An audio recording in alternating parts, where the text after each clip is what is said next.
Iran ketar-ketir. Ternyata penyerang nomor 10 mereka punya umur yang palsu di skuad U20. AFC bisa jatuhkan sanksi diskualifikasi kepada Iran. Indonesia full senyum. Netizen, iya bener, masa U20 tampangnya begitu? Dikritik dan dirujak habis-habisan oleh netizen.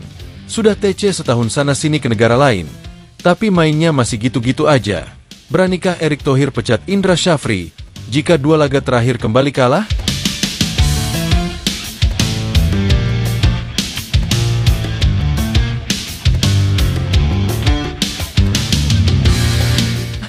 Dalam pagelaran Piala Asia U20 semalam, ada satu pemandangan yang menarik yang menjadi sorotan banyak orang dan netizen, yaitu saat pemain bernomor punggung 10 Iran dirasa bukan seperti pemain yang berusia 19 atau 20 tahun.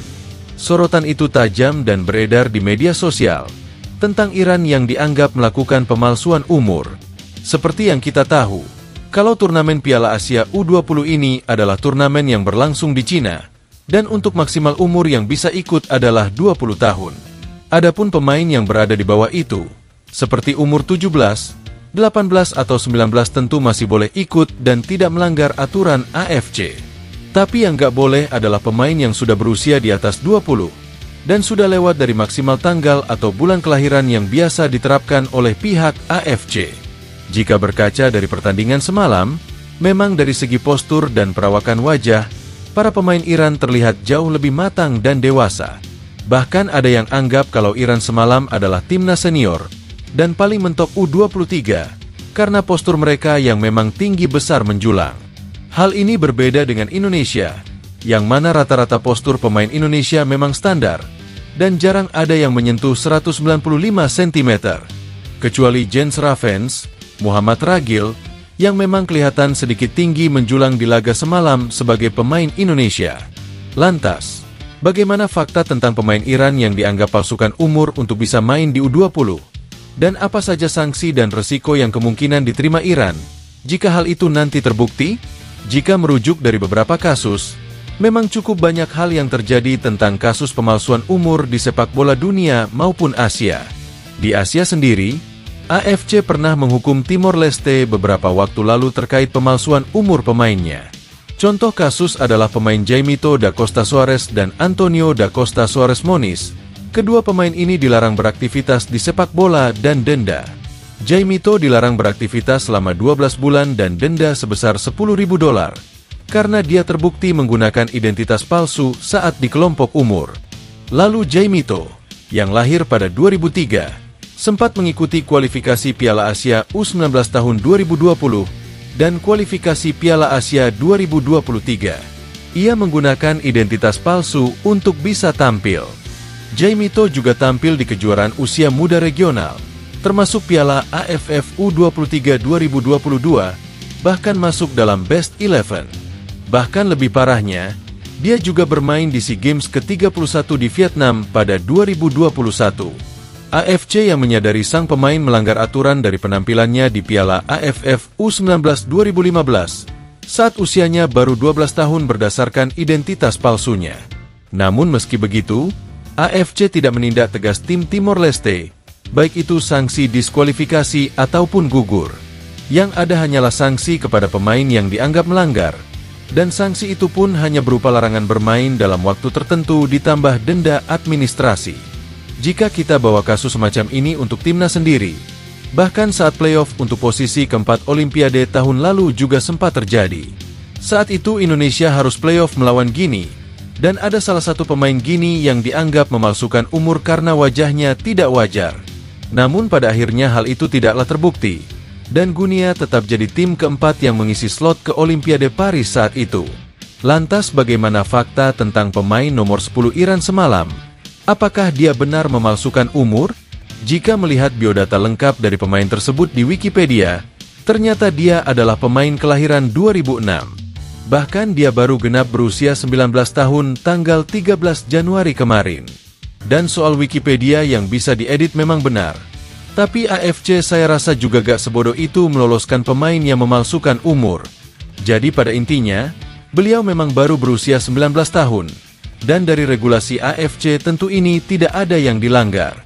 Hanya saja, Tampang dan perawakannya memang sedikit lebih dewasa dan matang, karena sudah banyak jambang dan ada kumis. Tapi di negara Timur Tengah, hal ini memang lumrah, karena perbedaan gen dan juga garis keturunan dari Indonesia. Jadi clear ya, kita gak bisa cari celah untuk mendiskreditkan timnas Iran. Kita terima saja deh kalah. Dikritik dan dirujak habis-habisan oleh netizen. Sudah TC setahun sana-sini ke negara lain, tapi mainnya masih gitu-gitu aja. Beranikah Erick Thohir pecat Indra Syafri jika 2 laga terakhir kembali kalah? Timnas U20 Indonesia harus menelan pil super duper pahit di laga perdana semalam. Pasukan Indra Syafri CS harus terima dibantai 3-0 tanpa balas oleh Iran, dan sekaligus menjadi pukulan telak bagi para supporter dan netizen. Netizen yang dari awal memang sudah sangat skeptis dan pesimis dengan tim ini, ternyata harus dihadapkan dengan kenyataan yang luar biasa pahit. Padahal tim ini sudah melakukan persiapan yang sangat panjang dan lama. Entah sudah berapa kali TC ke luar negeri dan dalam negeri.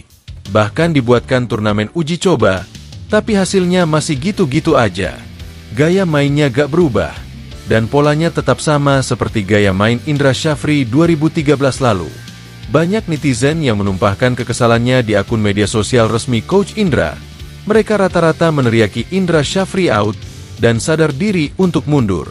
Bahkan banyak komentar hujatan, yang memang jadi bentuk kekecewaan mereka yang sangat luar biasa. Tidak hanya di akun Indra Syafri, bahkan netizen juga ikut membanjiri media sosial Erick Thohir, yang dinilai tidak tegas dan hanya berani melakukan evaluasi kepada ST saja.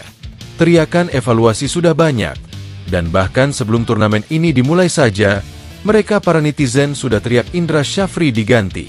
Meskipun masih menyisakan 2 laga lagi di grup ini, nampaknya untuk bangkit memang cukup berat. Selanjutnya, Indonesia akan meladeni perlawanan Uzbekistan sebagai juara bertahan, dan di laga terakhir lawan Yaman. Secara hitungan matematis, peluang Indonesia tentu masih ada untuk lolos dari fase grup ini, dengan catatan bisa menang di 2 laga terakhir. Jika kalah lawan Uzbekistan, tentu peluang itu sangat berat. Apalagi jika kalah lawan Yaman, hancur sih, hancur banget. Pasti Indra Syafri akan diserang netizen 7 hari 7 malam. Tapi walaupun memang agak wajar, ya kali kan udah TC ke luar negeri beberapa kali, fasilitas dan kenyamanan sudah diberikan, tapi gak ada hasil sama sekali. Siapa yang gak kesal coba? Lantas itulah yang membuat netizen coba teriakan Indra Syafri out kepada Erick Thohir, dan meminta agar adil dalam mengevaluasi pelatih. Kalau misalnya Indra Syafri gagal dapat 1 poin di Piala Asia U20 ini, dan posisinya masih aman sebagai pelatih, tentu itu tanda tanya besar. Apalagi target dari PSSI sendiri memang lolos semifinal Piala Asia U20, agar bisa berada di Piala Dunia U20 di Chili. Shin Tae-yong aja dipecat. Padahal capaiannya di babak ketiga kualifikasi Piala Dunia 2026 masih on track. Ya kali Coach Indra Syafri gak dipecatkan? Ini bukan soal buzzer STY atau ternak bahkan penyepong STY. Tapi PSSI harusnya punya integritas dan standar yang sama memperlakukan pelatihnya. Bayangin aja dulu, misal di Piala Asia 3 kali kalah 0 poin, tapi Indra Syafri masih jadi pelatih timnas U20. Coach Indra Syafri, TC di Eropa kalah, kami akan evaluasi. TC di Korea kalah, kami akan evaluasi. TC di Spanyol kalah, akan evaluasi. TC di Jepang kalah, akan evaluasi. TC di Prancis kalah, akan evaluasi. TC di Indonesia kalah, akan evaluasi. Ngabisin uang negara aja nurutin ini pelatih.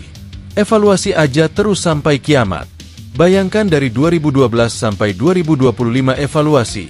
Apa tidak cukup puluhan tahun tidak ada sekalipun taktik permainan yang berubah dan tetap sama?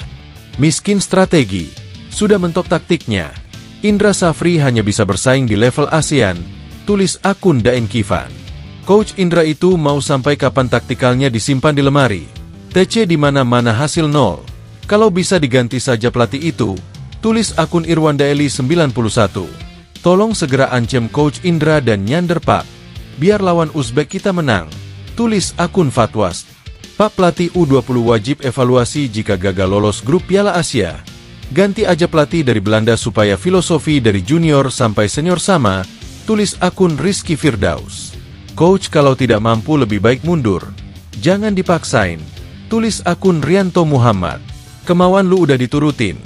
TC kesana kesini keliling dunia ikut turnamen ini itu. Buang-buang duit, buang-buang tenaga, buang-buang waktu. Kasian no pemain-pemain muda karirnya hancur gara-gara lu panggil TC-TC mulu tapi mana hasilnya? Gak ada.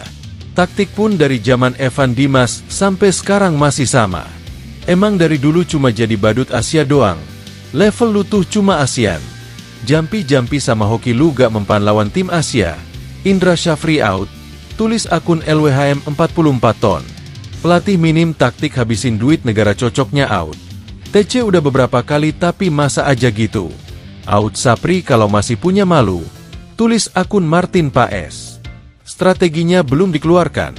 Emang sengaja kalah di pertandingan awal dan pasti seterusnya akan menang kayak Argentina, tulis akun Amelia Amal. Sedangkan Coach Indra Syafri sendiri menyebut, kalau pertandingan semalam para pemainnya tidaklah bermain buruk, hanya saja tidak bisa mengantisipasi bola-bola atas dari Iran. Seperti yang kita tahu, kalau hampir 3 gol Iran punya proses yang hampir mirip, yaitu lewat bola crossing dan situasi set piece. Dan itu masih jadi kelemahan timnas kita semalam, karena tidak dapat mengantisipasinya. Kami tidak bermain begitu buruk, tetapi kami kurang dalam antisipasi untuk umpan-umpan silang Iran.